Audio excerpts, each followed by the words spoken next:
Do you love spy books, movies, and TV? Then the Spybrary Podcast is for you. Hello and welcome to Spybrary, episode 230. Today we are joined by author Paul Vidich. How are you, Paul? Excellent. Thank you for having me. This is your hat trick. I was looking at the records. This is your third appearance on Spybrary, so I think that's a first. So welcome to that august club. I'm honored in that case. I feel like I should get you a tie or something with that on. We're also joined by David Craggs. How are you, David? I'm very well, Shane. Very well, thank you. Brilliant. So we're here to talk about Beirut Station. But before we do that, a couple of weeks ago, I got my copy of the Times that I read digitally every Sunday. And there's an article in here by Tim Shipman, fellow Spybrarian, with the headlines, How the Americans Took Over Spy Fiction. Gone are the days of John le Carre and Graham Greene. The U.S. authors David McCloskey and Paul Vidich are capturing the reality of modern espionage. How does that make you feel, Paul? Well, I guess, I can always laugh at the exaggeration. But it's nice to have Tim say that. And Tim is a wonderful writer and a keen observer of, the world of spy fiction. So I'm honored. But I'm also humble enough to know that there's a lot of exaggeration in that. Well, it's funny because there's a lovely photograph of you both at the old War Office on Whitehall. And it says, together they look a little like James Bond and M. But David McCloskey and Paul Vidich are not characters from spy fiction. They are the leading American exponents of the genre. So the big question of this interview is, which one of you is James Bond and which of you is M? Well, I think James Bond was much younger than M, and David is younger than I am. So I think, and he's better looking than I am. So we'll give him the nod as James Bond. I'm happy to be M. M is like, he's smart. He's like Smiley. Yeah. You underestimate him to your regret. Absolutely, and we're going to be talking about M in an upcoming episode of Spybrary, the Bond Book Club, something that he has Bond do in the short stories For Your Eyes Only, but we'll save that for another episode, but certainly saw another side of M there. So we want to talk about Beirut Station, Two Lives of a Spy. David and I have read it. What I will say, Paul, is I read it just before Christmas. I was flying back from Heathrow and had a ton of work to do and things ready for the long flight, and I opened up my Kindle, tucked into your book, and next thing I know, I'm landing at JFK because I inhaled the whole thing. It was a brilliant adventure, gripping writing, lots of tension, superb characters, and boy, did it make me hungry with all that Lebanese food. And I'm on economy class on an airline. So you were the perfect reader. You were a captive reader, so to speak, on the plane. Well, that's the great thing about long flights, right? You can get through so many books and audiobooks. I love it. And the phone's not ringing, etc. But I'm curious to know, what's inspiring you to continue writing espionage fiction? What is it about the genre that keeps you coming back? That's a good question. Other than the fact that it keeps me busy, which is something we all need to do. I think I was taken by the world of spies as a result of a personal story. And what I discovered was that the world of spies is one that is beyond the borders of most national laws. It's sort of this liminal space where men acting in the national interest preserve their country by any means short of a war. And that puts people in a position to do things that most of us would never think about doing, but which is rewarded, commended, because it's for a higher purpose. And so it creates characters who are always struggle with the moral ambiguity of the work they do. And that, to me, is a fascinating premise for a character. And it's also a fascinating premise for the conflict that you see in those types of stories. They're adventure stories. They're stories about character. They're also stories about historical moments in time. And all those things, are what I liked about Le Carré, what I liked about Joseph Conrad, what I liked about Graham Greene. And in some ways, I write stories that I love to read as a young man. And that, I guess, is a long way of saying, I'm doing what I like to do because I was inspired by great authors years ago. Excellent. I'm going to bring David in a moment. First of all, can you set the scene for us? For those of us who are not familiar with Beirut Station, where is it set, what it's about, and what does Two Lives of a Spy, the subtitle, refer to? The book is set in Beirut, Lebanon in 2006 during the 34-day Hezbollah-Israeli war. And there's a young Lebanese-American Muslim who operates an unofficial cover along with Mossad and the CIA to assassinate a Hezbollah terrorist who'd been implicated in the killing of an American chief of station in 1985. So that's the background. Because she's operating non-official cover, she is unknown to the people around her as operating for the CIA. So she's working at one level. She's a young woman who's doing work with the United Nations. At another level, she is operating for the CIA, working with Mossad. And there's another level deeper than that, which is who she thinks she is. And as she works through her identities, the cover identities, she begins to lose a little bit of her own self. And that's one of the things that sort of makes her nervous as she's going through her life. So in some ways, it's Two Lives of a Spy. It's the deeply personal inside life that she has. And then there's this sort of cover life that she's working through, in the world. David, what was your opinion of the book? Well, whenever I read one of Paul's work, I approach it with some trepidation because he's become a firm favorite of mine. I think when your favorite publishes a new one, you sort of you're rooting for him and you're hoping that it's going to be as good as the others. In actual fact, my favorite up until Beirut Station was actually The Mercenary. But now my new favorite is Beirut Station. I think it's absolutely fantastic. I mean, it's a great novel, and it succeeds in a huge number of different levels. One of the things that is real serendipity about this, in a very perverse way, of course, is a lot of Paul's compatriots have been turning towards Russia with the Ukraine war. And Paul elected to go to Beirut, and hopefully we'll discuss why in a minute, etc. But it's turned out to be sheer serendipity when you look at what's going on right now, because the parallels are enormous. And the story, as we know, precedes a visit by Condoleezza Rice that actually did take place in Beirut, I think in 1986. And her mission was actually to broker a ceasefire. And they came up with a great expression for this ceasefire, which was to be called a cessation of violence.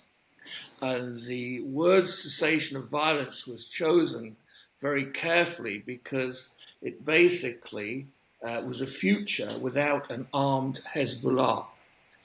And when you look at what's going on right now in Gaza and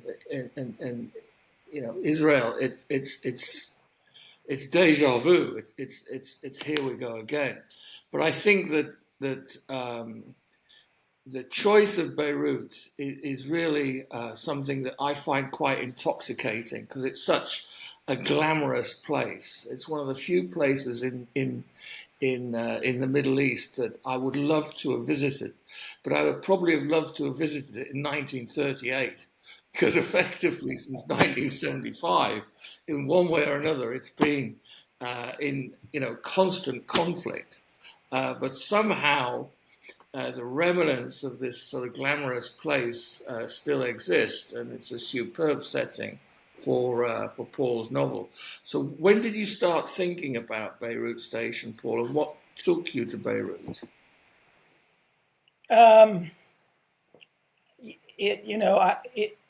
I start with setting, and I'd done Berlin, I'd done Moscow, I'd done Washington, D.C. I didn't think I was capable of doing London because I didn't know it as well. And part of the art of the imagination is to come up with things that sort of replicate, the reality of a place.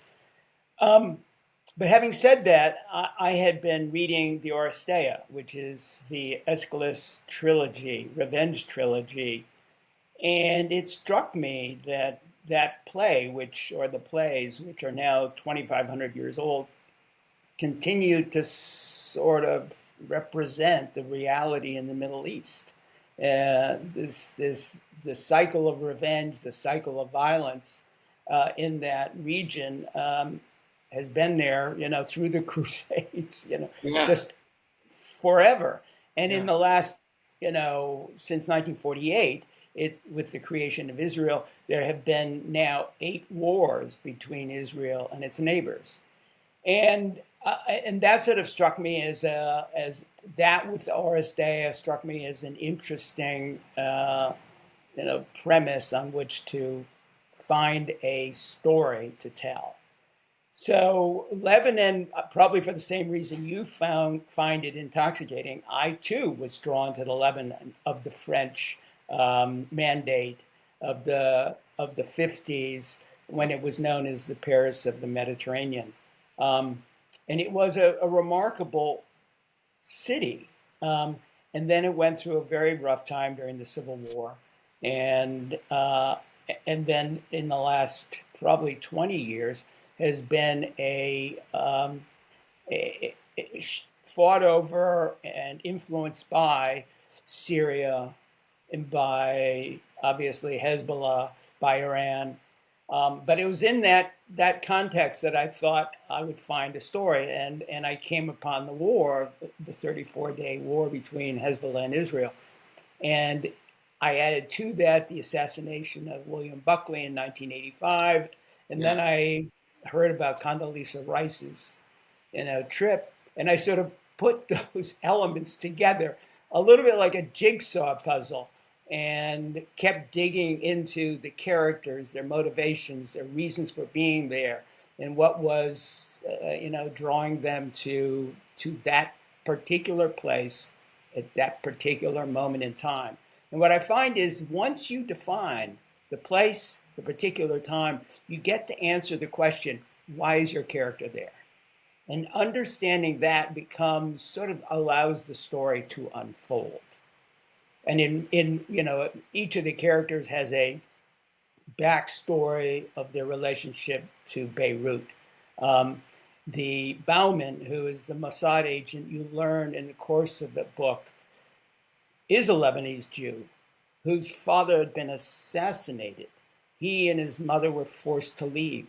So he's coming back as part of Mossad for his own personal vindictive nature to track down the people who had killed his father.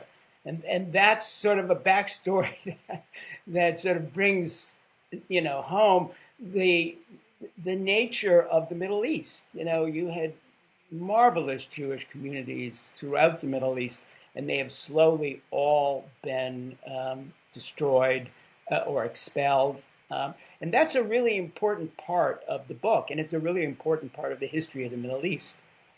So I tried to bring together these historical elements into a story that is sort of my imagination.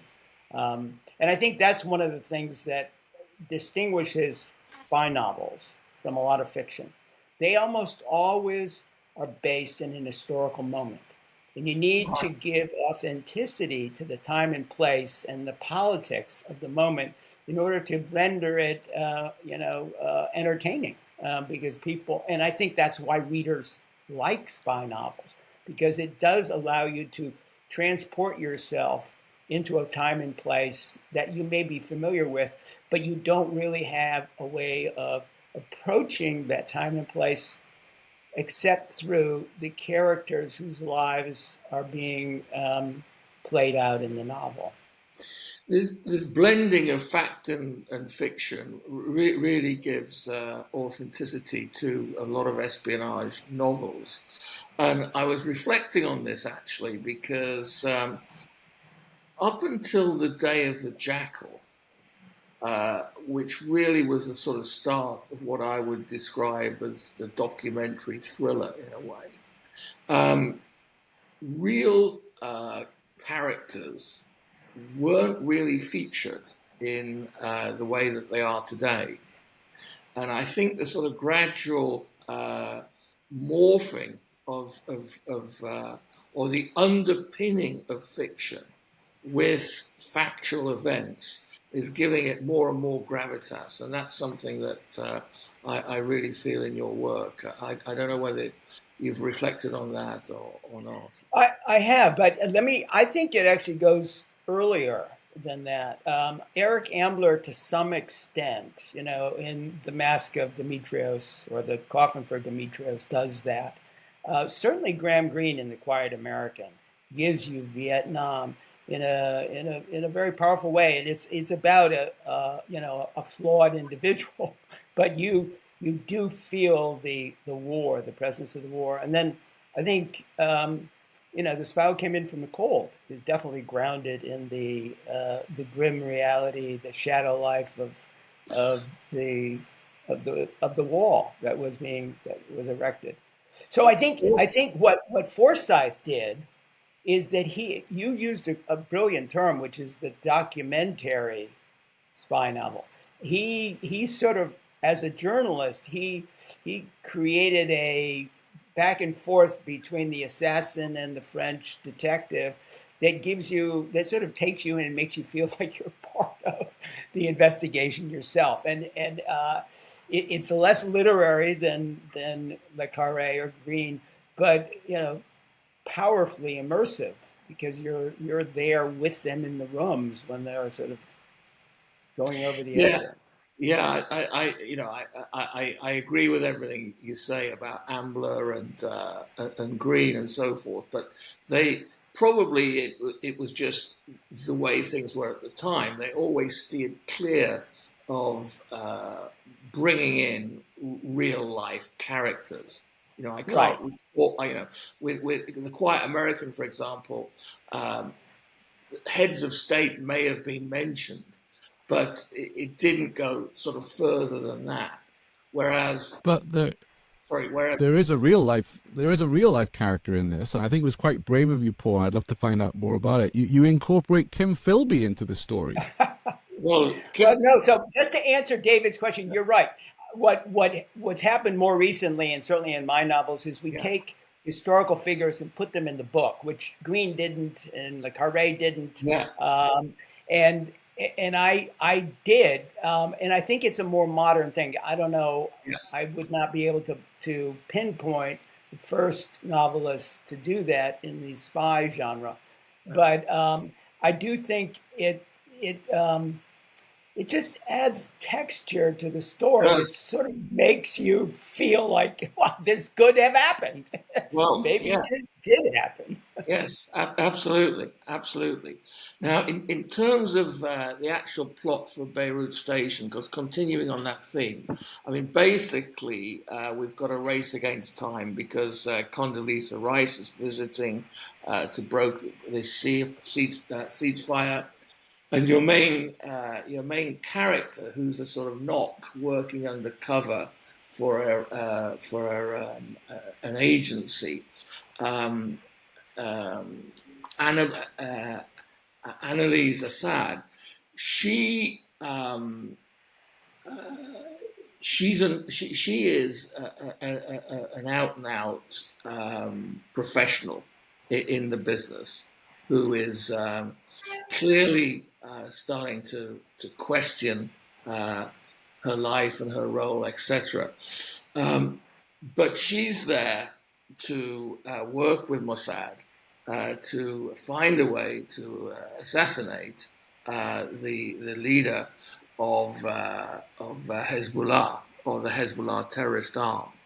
And the way that that happens is through her teaching his grandson English and ingratiating herself into the family and so on and so forth, which is really sort of fascinating stuff. But this grandfather is very reminiscent of another real life character, actually, Imad Mugnia, who was Right. Linked to the assassination of Bill Buckley. Now, I thought that connection was really gave the story a huge amount of gravitas, and it sucked me in completely, because you didn't know as you were reading the story, you really didn't know where the fact began and where the fiction began, and so on and so forth. And I really felt it completely immersed through that. Had you looked at that particular operation that Mossad and the CIA did with the assassination of Imad? Was that a big inspiration for you, Paul? I guess it was, yeah? Yeah, it was. There was a joint Mossad CIA operation to take out Mugani, which happened in Syria, and I sort of borrowed the elements of that, and I created this character who was an associate of Mugani. In this case, his name is Qasim, and he was the one who actually pulled Bill Buckley out of his car, and he's the one who committed the assassination. So he was the the active, on the ground, responsible for the murder. But what I tried to do in this book is also show that the good guys are not always good and the bad guys are not always bad. So this guy Qasim is a grandfather. He has a grandchild. He loves his grandchild, just as the Mossad, the older Mossad agent has grandchildren, and he loves his grandchildren. And my point in all of that was really to show that at a human level, many of these people are the same. The violence, the reasons for the violence, the deep-seated anger, the resentments that cross boundaries and cross decades are what are motivating people through these these difficult times. And it's the same thing that the Oresteia was about. The father who kills the daughter so he can get the winds for his boats to go to Troy. The mother who kills the father because he killed the daughter. The son who kills the mother because she killed the father who killed the daughter. It's a cycle, and it's not about trying to have be on one side of this or the other side. I think it's a notion of what truth is. There are many truths. The truths collide, the truths hide, and you will see truths on both sides of any issue. And I tried to sort of reflect that in the novel. And and in addition, just going back to one thing that Shane said, Kim Philby is in this novel as a walk-on part, I suppose. Yeah. But I was fascinated by the Beirut of the 1950s. Kim Philby was exiled from London. He lived there for 6 years. He married his second wife, who he met in the hotel there, and I was struck by, the world of Beirut in that period of time, in the early Cold War, when it was the Paris of the Mediterranean. And so one of my main protagonists, Aldrich, happens to, I put him in Beirut in 1963. I have him meet Kim Philby and two spies talking to each other, trying to sort of get the better of each other. And it's the lore of the business, David, you were in business for a long time. I was in business. We all have our memories of having met different people who you never completely lose touch with. And you get together with people and you share stories about them. And so you can imagine a situation where, this guy Aldrich had met Philby and he's talking about what he knew about Philby. And it's relevant because it's taking place in the same hotel. And he still had a safe house, which was still available because of the Civil War. So that, in some ways, to me, it was a nod to the genre. People who enjoy the genre I loved it. would enjoy this little tipping my hat to this thing. No, I loved it. I loved it, and I loved Aldrich as a character. Actually, he was probably my favorite character in the. I just want to go back a moment, David, if I may, staying with Philby. There was something, I loved it. It was, I think it was quite a gamble on your part. It definitely worked. I enjoyed it. And there was a line from Annalise where she walks past Philby's fifth floor apartment and actually says, she's thinking about Philby. It had been a different time and different weather, but she could imagine the pressure on Philby the night he vanished. That's not something that you normally read about a villain in the piece, depending on one's political perspective, of course. But, there is this dilemma. You have that throughout the book. And that's why I think Annalise is one of my favorite female spies in spy fiction, because you do have her moral dilemmas, the ethical questions she asks herself. You've made her very real. I love the fact that, there's another quote. For her, casual sex was an escape from the haunting images of the beheading and the daily pressure of watchfulness, always stopping in front of store windows or suddenly turning to see if she was being followed. Her nerves were raw then, everything a balled-up mass of tension. She ate too much, gained weight. Sex was an antidote to stress, and why not? She could be dead the next day. And that's what I love about your work, Paul. It's realistic fiction. This is what I imagine a real spy who maybe in Beirut or wherever actually having these feelings. Right. It's you're in a spy world, but you're an individual. You got there because you were a child and you were raised, you went to college, and you have all of these feelings inside you. And in my case, I went into business, but people I know went into the CIA. But it doesn't mean they don't have divorces. They're not angry at their children. Children aren't resentful of their parents because they're always going off and not ever being able to tell their children what they do. Those are the things that make spy novel, in my mind, work, because it brings home the humanness of the characters who are caught up in operations or historical conflicts. And so in some ways that to me, that's what's interesting about this. It could be, Heathcliff on the moors in Wales, but on the other hand, there were no spies then, but it's the same sort of emotional drama that, these people are going through. It's just that if you're a spy, you're working at the very edge of what we'll call acceptable social behavior. There is a lot of emotion in the book. There's a lot of tension, and I don't want to go down spoiler strasse, but there's some moments in this book where you really kind of fear for certain people's lives. But also there's a dash of humor. I did like the quote, Ras Beirut, what brought you to Beirut? I worked for the New York Times. She laughed. What's so funny, he said. You said it like I should be impressed.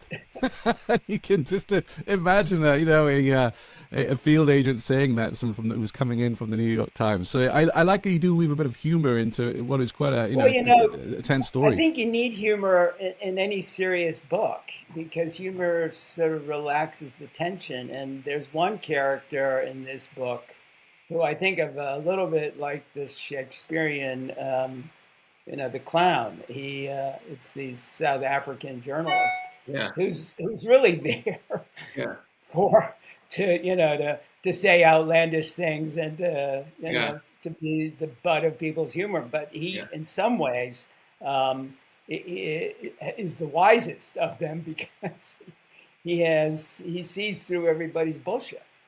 Yeah. This book isn't written in the first person, and you've written about strong women before, but with Annalise being the principal perpetrator, our hero, if you like, how difficult? Who checked the emotional status of your female protagonist as you went? Did you enlist your wife in this, Paul, or who?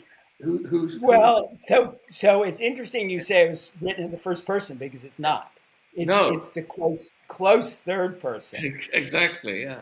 So I think I had to challenge myself when I started writing female characters, which I did one in the last book, in The Matchmaker. Yeah. And in the way I got to the confidence that I could write a female character well was by looking at how men had written women and women had written men. And so the Anna Karenina, this brilliant young woman in one of the best Russian novels, was written by a later middle-aged Russian man, Tolstoy. Right. And the same is true with Heathcliff, who was written by a 29-year-old daughter of an English pastor, and a brilliant character and a memorable character. So for me, it came down to looking at what a person's motives are, what drives them internally, where's their humanness. And in Annalise, I sort of gave her a couple of things. One, she came from a broken home. She was caught up in the sort of breast-beating patriotism after 9/11, and sort of, as most young people do, jumped at an opportunity to do something. She didn't have a good idea why she wanted to do it, but it was a way of getting away from home. But she also was very connected to her Lebanese roots, her grandmother, and that made her very sympathetic to this young boy who she has to, lie to and use, in effect. Right. And she had, doubts about doing that. And to me, those are human choices that didn't really have to do with whether she was a man or a woman. They were human choices about, the empathetic choices. So I think once I put her in that situation and gave her these conflicts and these situations that she had to deal with, her character flowed out of those situations. And she was also maybe a little bit like me in one respect. She always found it difficult to talk about herself and reveal too much about herself. Right. And that's an important part of her character, because she sort of holds on to these many secrets and has to keep in mind what she has said to one person and what she has said to a different person, and what she's going to say to manipulate them to an outcome. And yet within her, she's doing it for a reason. It's not like she's just, crude and, but she's doing it for a reason. And I found that, an interesting character to explore. Well, I mean, one of the things that's really really great about the story is the way that she actually recruits the young boy, and his seduction by her into the dream of playing football in Paris yeah, co-opting him into the mission, Rami. She starts to have some real doubts about what she's doing with this. But then the kicker comes when he starts to fall in love with the older woman. Yeah. Right. And that sort of complicates things, out of sight.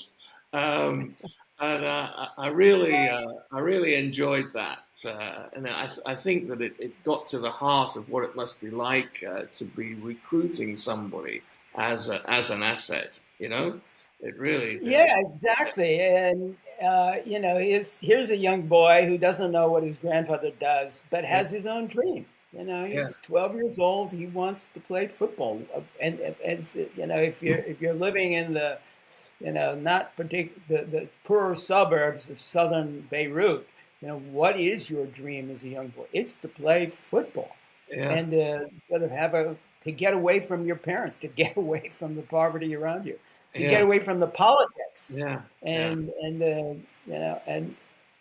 so again, I think the thing I tried to do is give each of them a life that's independent of the story in a way, but then that backdrop to each of their lives ends up colliding with the other lives, and it's that collision that creates these choices and these sort of interesting moments of drama.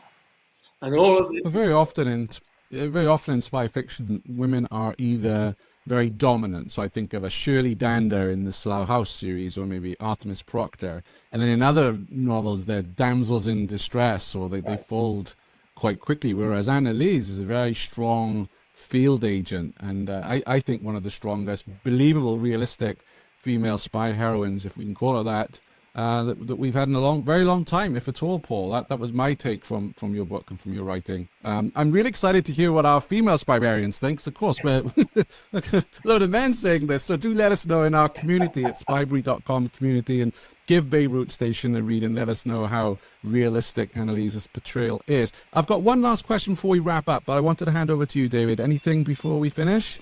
Well, I mean, just to say that I think it's great, Paul. I thoroughly enjoyed it. My burning question is, what have you got next up? What are you doing right now? So I won't be too long with this. The book is basically finished. Each of my books has gone forward in time. The first was 1953. The one that I just wrote about was 2006. The next one, which is, as I said, mostly done, is in 2018, in the fall. It takes place in Washington and in Moscow.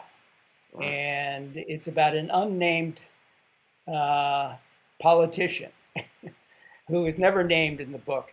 And it's simultaneously a mole hunt and an exfiltration. And these two things sort of weave together. Again, I do have a number of people who are real people who appear in the book. There are a lot of sort of real events that are referred to, and I'm excited to have it come out. It'll probably be out in 2025. Okay. Oh, we have to wait that long? Come on, Paul. No, you writers. I mean, you're last year was phenomenal. I mean, I listed Beirut Station as one of my top 5 spy books, but even top 5, there were a few that I couldn't include in that. There was some brilliant writing last year. We were spoiled. I do think that there are really wonderful novels coming out in the spy genre right now, and I think part of it has to do with the fact that there's so much going on in the world, and obviously art, as Simone said, reflects the world we're in. And I think what you're saying is that the world we're in has gotten very complicated, and there's an interest in people whose stories reflect that moment. I love this book. It's one that I will reread. I have a special section with Spybrary, books that I will go back to. It's definitely up there. Thank you very much for writing it. Thank you for coming on to Spybrary, Paul, and sharing more about the book. It is available in all good bookshops, available on Amazon, and you can find it at spybrary.com/230. David, thanks a million for coming on. It's always great to hear your views on a book that you read, and I'm excited that you enjoyed it as much as I did. So it's got the, your seal of approval. Oh, it's first class. Well, thank you very much, David and Shane. It's been a pleasure, and I'm delighted that you liked it and that you saw in it what I was hoping smart readers would see. Definitely. Lovely.